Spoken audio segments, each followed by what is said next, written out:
appreciate everybody coming out here today. It's a wonderful time of the year for not only our department and our family, but for the city of Charlotte. We are out here at the Salvation Army at the CMPD Explorers Christmas Project. Since 1974, this project has collected and delivered toys and food to hundreds of families annually. Today's press conference, we're going to focus on ways the community can get involved in this important project by either adopting a child or by donating toys, food, or money to the project. We have a couple of speakers. First off is going to be Assistant Chief Vicki Foster. She is a chief over support services for the police department. And we also have Major Larry Broome with the Salvation Army. His last name is spelled B-R-O-O-M-E. And then finally, we have Naeem Rush Jenke. He's a 17-year-old senior at Footprints Academy, and he will share his story with you as well. Following this, we're going to take some questions where we'll talk about the Christmas project. Then we've got a double header for you today. After that, we have Sergeant Rob Sprague, who's going to talk about identity theft and how you can protect yourself in this holiday season. So starting off, we have Assistant Chief Vicki Foster. Chief? Good morning. Good morning. As we said, since 1974, the Charlotte-Mecklenburg Police Department Explorers Program has provided a Christmas program for approximately now 44 years.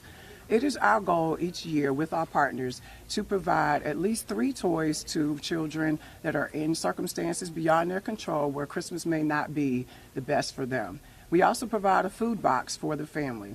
So we've been doing this for a very long time, and we obviously could not do it without the support of all of our community partners, and there are a lot of them to name, and I'll try to remember most of them, but definitely our partnership with the Salvation Army is very strong. We've been doing this now for several years with the Salvation Army, and we are very blessed to have them as they have taken on a major role in this project. CPI Security, Toys for Tots, Beasley Media. There's several others that I want to make sure that I miss. Charlotte Motor Speedway and several others. And the police officers are the main part of this project. The part that they love and enjoy is giving the toys out and going to the homes of the families and being able to provide the boxes and the toys to the kids. So that is one of the favorite parts of our officers. And we are so very happy that everybody comes together at this time of the year to ensure that we provide a great Christmas for the families in Mecklenburg County. So I'm sure I missed some people today, so it's definitely not a mistake of the heart, but there are so many people here today. Again, we want to thank all of our partners, and this could not happen without the support of everyone. And so I would like to introduce to you Major Larry Broome, who is from the Salvation Army, and he'll talk to you all about how you can get involved with the project. There's still a lot of volunteer opportunities. There are a lot of ways to donate, and so from now until the end of the year, there'll be several things that you can get involved in if you have an interest in assisting. Good morning and welcome to the Salvation Army Christmas Center. We're glad to have you here today. Things are beginning to unfold as we get ready for this Christmas season to serve over 7,000 children in our community there with their families that are in need. And it's a great partnership that we also have with the Charlotte-Mecklenburg Police Department and our first responders to be able to help people in need in our community. Our Angel Tree program is a great way to empower donors that give them an opportunity to come out and to pick a name of a child that they can go shop for. It teaches their own children a little bit about giving, and it helps them to be able to get in the Christmas spirit at this time of year. And it's a great way also to give an opportunity for parents. I don't know if you're like me and you're a parent or a grandparent and you wonder, what does your child need or want for Christmas? Well, our Angel Tree program, we interview those families, those parents, and they give a wish list for their children of things that they would like.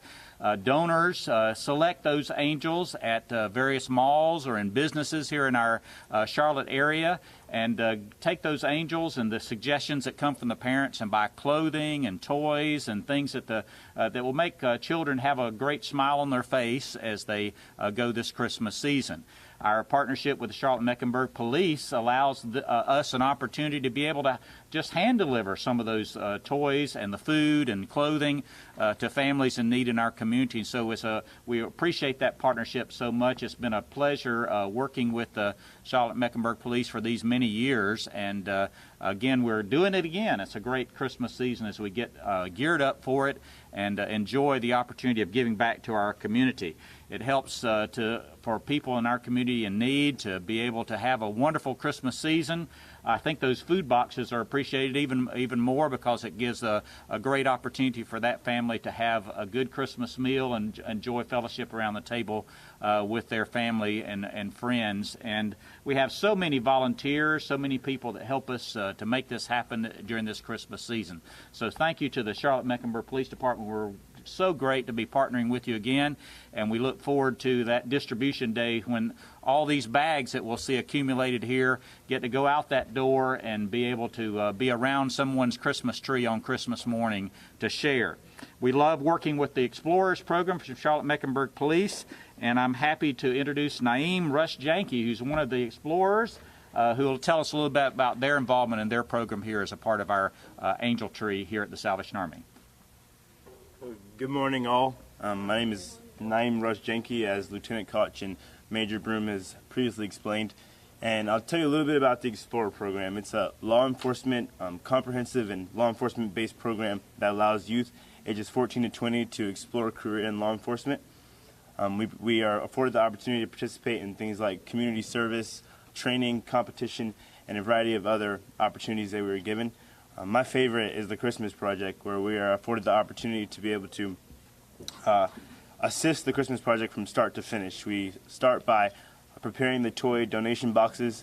We continue on to promote the event and encourage our community members to continue to donate, and we wrap it up by delivering the toys and gifts to the children in need on the delivery day. And that's a little bit about it, and I'll open it up for questions at this time. What is it that you personally get out of being a part of the Christmas Project? So for me, I'm pretty service oriented, and I have a passion for servant leadership. So it's an opportunity for me to take those passions and take what I like to do and put it into a project and truly give back to the community that's served me for 17 years now. How did you end up being a part of the Explorers program in the first place? Can you talk about that a little bit? Yes, ma'am. So currently I'm a Boy Scout. I'm an Eagle Scout candidate of Troop 13, and I learned of the Explorer program just through Boy Scouts, and once I found out about it, I was intrigued as I spoke on my dedication to community engagement and passion for servant leadership allowed me to pick this Explorer program because it gives me the opportunity to take both those and utilize them very effectively. What is it like for you when you see these gifts being dropped off to the families in need around Charlotte? It reminds me of the feeling I used to get as a kid, going downstairs and ripping open toys and throwing the gifts all over the place. It just reminds me, and it's a very insightful experience that allows me to understand that maybe everyone's not as fortunate as I was growing up, and it gives me the opportunity to look in from their perspective and really assist them in that time. If there is a family out there watching this who may be on the fence about donating, not donating, why would they be benefited from donating? I'll direct that question to Assistant Chief Foster. Well, I think that typically what happens is people don't really realize how much of an impact that this actually makes on people. We have people come year after year and tell us their story about how important it was for them to get up that morning and to have something to open. And you don't really know how much that impacts a person's life, especially a child. And so I would say if they're on the fence about donating, then consider their own lifestyle and how they felt as well. And then also just to be able to brighten somebody else's day. So hopefully that would help them want to do it. You mentioned how people can donate with food and toys, but where should they be dropping these items off? If they want to send monetary donations, go into the logistics of how people can give back this holiday season. If they want to get an angel and buy toys for a child, those are going to be at most of our major malls here in the area, so they can get an angel and be able to take that and from the wish list that's on that tree, they buy those gifts. They can bring it back to the mall. There are some uptown as well in the at the Bank of America building in the Founders Hall area, so there's angels up there for people that work in that area. You can get those. cash donations. You can donate online at the SalvationArmyCharlotte.org is one place to donate, and there may be other places where we can do this for the CMPD program. But you can give, you can donate, you can also go online there and volunteer. We need people to pack these bags and get it ready, and it's a massive project for 7,000 children, as you can imagine. So if you want to volunteer some time, you can go on to that our website, SalvationArmyCharlotte.org, and sign up to volunteer. And we also have boxes at our division offices if anyone wanted to drop off toys. So we have boxes at each one of our division offices as well. How does this relate to your other? Is this the? We come here every year and we do the big story of all these people that come in here and get toys. Is that the same as this? That's a different program? I'm confused. We've been in partnership with CMPD for a number of years, and they help to identify some families that may get missed because of not being in the system per se, through school resource officers, through other going to a domestic violence call or something like that out in the community, and they see the need in the home, and so that gets on the list here to be able to make sure that families that might not have come to apply or might be in a desperate situation, but we just don't know about it, they're kind of the eyes and ears of the community to get us some of those real people in desperate need. So it's been a great partnership to make sure that we're getting to the deepest need in our community, and then going back to be able to deliver it. It helps to give a little bit different image, I think, of our police and the folks that have to do some of the hardest jobs in our community, but they really have a heart of gold too because they want to help people in need. So it's a great. I think that helps to give back some of that feeling as well. That hey, we're really here to help this community. We're here to help people in need. So it's a great partnership. Helps to really identify some of the people in need that we might miss in other ways. What's your feeling with your other explorers that you guys working together as a team? How does that make you feel? How does that make other explorers feel in the program? Absolutely. So we are very family-oriented. We're a family-oriented program. So together we work together in, as I said, delivering and promoting and encouraging donations. So it makes us all feel good. We all talk about the feeling, and we're all pretty joyful around Christmas time. And just being able to make someone else joyful is probably the best gift any of us can receive. All right. Thank you all very much. As Naeem so astutely said, it's really an opportunity to provide some servant leadership to our community, and it's a great opportunity. As Major Broom, Chief Foster, and Naeem said, we can collect gifts or drop gifts off at any of our police or fire stations here in Charlotte. You can grab a name at any of the Salvation Army angel trees. You can also drop off presents or gifts at South Park Winter Wonderland Ice Rink. You can also visit us at cmpd.org/Christmas Project. You might be wondering, when is the big delivery date? That's in 2.5 weeks, Friday, December 14th. We will have a ceremony here at 8 a.m., and the delivery will be later that day as well. After this press conference, y'all can tour the facility and get some pictures, but a lot of work to do, but there's a lot of work that's been done. All right, our second doubleheader, our second event of the day, we have Sergeant, soon-to-be Lieutenant Rob Sprague over the Financial Crimes Unit, and he's going to be discussing ways that everybody can be a little bit safer during this holiday season in terms of their credit history. Sergeant Sprague. Good morning. With the holiday season upon us, it's a very joyful time of year for many people, but it's also a very stressful and hectic time. And it's during these times of the year that people will try and take these opportunities to take advantage of your financial information to utilize it for their personal gain. So what we want to do is revisit some security measures that you can put in place to protect yourself, your loved ones, and certainly your personal identification information or your financial identity. One of the biggest things that we see this time of year is through credit card theft, particularly your credit card numbers. What we would ask you to do is to utilize the chip that are on the majority of the cards nowadays, that you're utilizing that. If you have the opportunity, utilize it as credit and not debit. Certainly never share your information, including your PIN or the card, with anybody else. That is your information. You need to protect that. If you feel as though that it has been compromised, go in, change it, contact your bank. Check your receipts after you make the purchase. And I would encourage you to go online and to check your bank statements throughout the holiday season to ensure that the purchases that are showing up on there are the ones that, in fact, were made by you. If you do notice anything that is out of the ordinary or it is not a purchase that you made, immediately contact your bank or that financial institution to notify them about that charge. They can then institute their protocols to change your number to prevent any further information breaches. I would also ask that you contact CMPD to file a report for that theft of your information. We don't want it to go any further than just that one transaction that you found. So the faster you can get on top of it, the better. I also encourage people to go on to any of the credit reporting agencies and to place a credit freeze on your information. It is free of charge.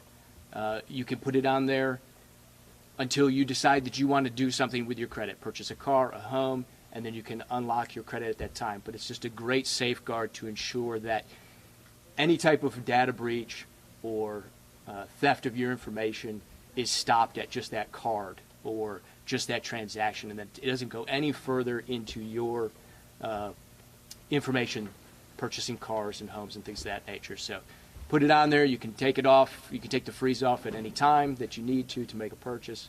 It's very simple to use. The other thing I would say is we've seen recently an increase, well, during the holiday season, we'll see an increase in counterfeit currency. Check the money, and this goes for businesses, probably the majority for businesses as you do transactions. Check your the cash that's coming in to ensure that it is legitimate, and if there's any questions about it, please contact CMPD. Thank you. Any questions? What'll be the biggest problem? What's traditionally the biggest thing you run into? The theft of your credit card numbers is probably around this time of year. We see any number of the data breaches throughout. People get your information, dark web, a number of different ways. So we'll see the majority of reports will be somebody had my credit card number, made a purchase online, made a purchase in a store, but that'll be the majority of our cases. What's the biggest risk for consumers? Is it like gas skimmers, or what method do they usually use? Gas skimmers is certainly one. Thankfully, we don't see a large amount here in Charlotte. We do see them, but not a large amount.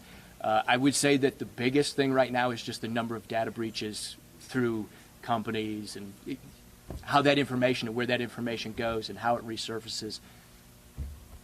That just happened actually yesterday. Atrium Health, can Yes. you talk about the potential risk for all those customers? I think they put it at approximately 2 million, or the exact amount that potentially were breached. But it's a huge number of people's information that's out there, your Social Security number, bank card information, all the information that they would need. And that's just the latest.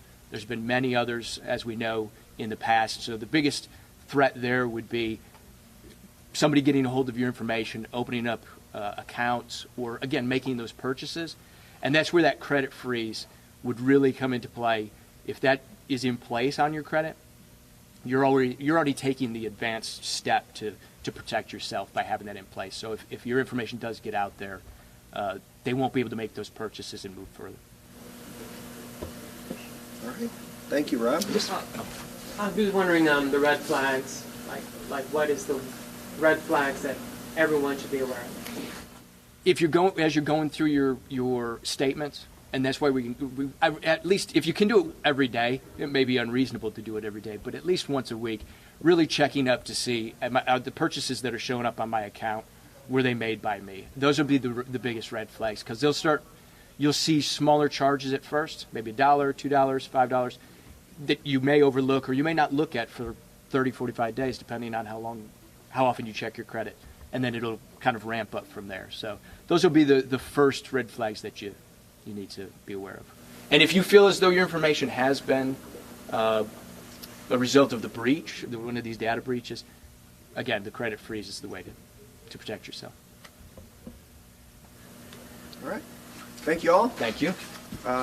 Sergeant Sprague will be available if you'd like to discuss a little bit more detail, get a little bit more information. We also have representatives from our community services. Officer Ryan Botzenmeyer's here. We also have a representative from the Marine Corps League. We also have a representative from the Charlotte Fire Department. Chief Newman is here, as well as a representative from one of our great corporate sponsors, CPI. Brent Ewell is also here as well. So we appreciate you all coming out, spending the morning with us. If you're interested in walking around the warehouse, we'll provide that opportunity for you, and we appreciate it and hope you have a great day. Thank you very much.